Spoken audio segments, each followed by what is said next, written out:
Pernah nggak kamu kerja sepenuh tenaga, nggak kenal waktu, nggak banyak nuntut, tapi hasilnya bukan apresiasi, bukan penghargaan, justru kamu dijatuhin dari belakang.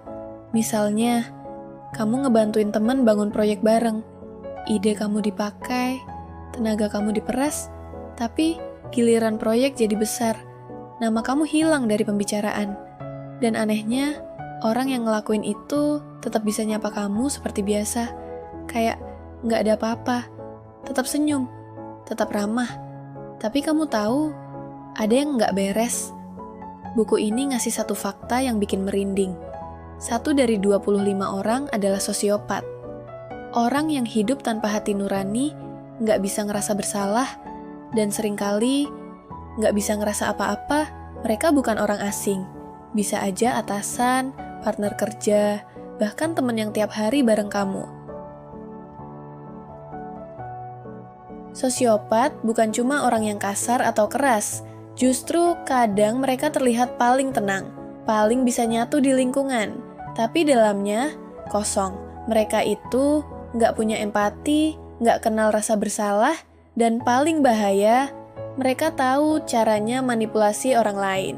Buat mereka, kerjasama cuma alat, bukan kolaborasi, tapi strategi buat dapetin apa yang mereka mau.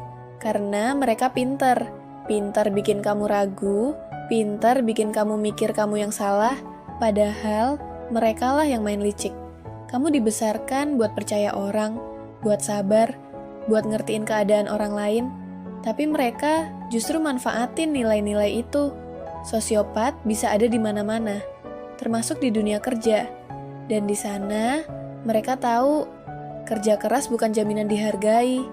Mereka bisa ngambil kredit dari kerjaan kamu, ngebuat kamu kelihatan gak kompeten, sampai nyebarin cerita palsu demi naik sendiri.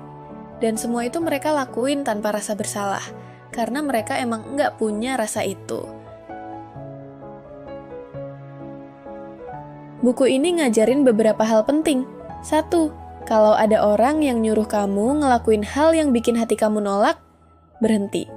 Itu sinyal pertama dari manipulasi. 2. Jangan gampang ngeluluh sama cerita. Kadang air mata bukan tanda luka, tapi senjata. 3.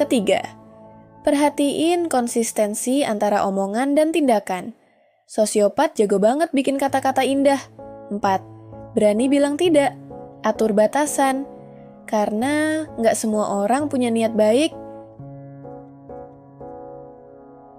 Kamu pasti pernah dengar cerita tentang Theranos dan pendirinya, Elizabeth Holmes.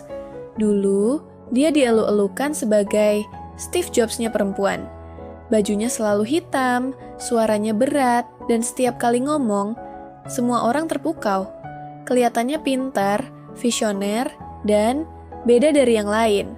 Holmes punya janji besar, mau bikin alat medis yang bisa ngecek ratusan penyakit cuma dari tetes darah. Kedengarannya keren banget kan? Investor berdatangan, miliaran dolar digelontorkan, dan karyawan pintar dari perusahaan top dunia mulai berdatangan. Semua kerja keras siang malam. Tapi ada satu masalah besar, alatnya nggak jalan. Alih-alih jujur, Holmes dan tim elitnya manipulasi data, ancam karyawan, dan bohong ke publik. Bayangin kamu kerja di sana, udah kasih semua kemampuan kamu, berharap bisa jadi bagian dari perubahan besar, tapi malah dipaksa nutupin kebohongan besar.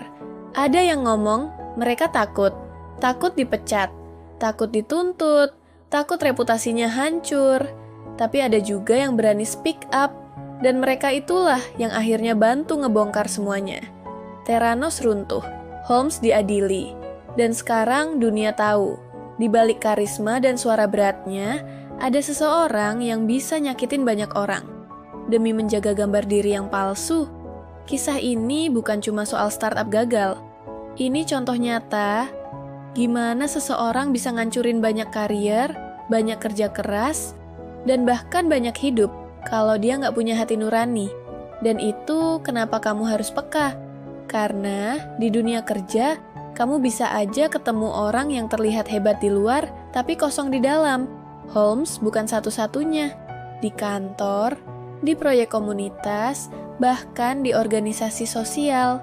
Kadang, orang seperti ini bisa masuk dengan mulus, karena mereka tahu persis apa yang harus dikatakan dan kapan harus kelihatan peduli.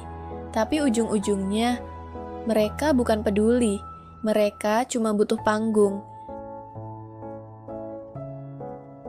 Kalau kamu pernah ngerasa kerja keras kamu diinjak-injak, jangan langsung nyalahin diri sendiri.